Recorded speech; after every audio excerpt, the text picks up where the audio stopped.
देवाचे दर्शन घेण्यासाठी भाविक उत्साही व भक्तिमय भावनेने मंदिरात जात असतात। आपली श्रद्धेचा आत्मिक समाधान मंदिर किंवा देवालयातील दर्शनाने होत असते। अनेकदा येथील महाराज, बाबा, बुवा यांचीही भक्ती भाविकांकडून केली जाते। पण लोकांनो, अशा ठिकाणी जाताय तर काळजी घ्या, पहिल्यासारखी दुनिया राहिलेली नाही। चॅनलवरती नवीन असाल तर MM मराठी न्यूजला जरूर सबस्क्राईब करा।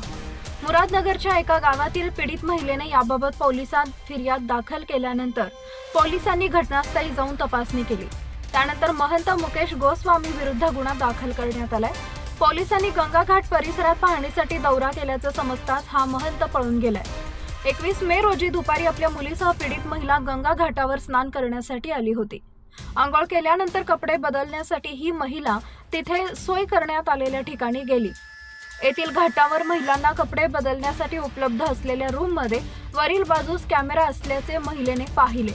त्यानंतर महिलेने लगेचच रूममधून बाहेर येऊन संताप व्यक्त केला।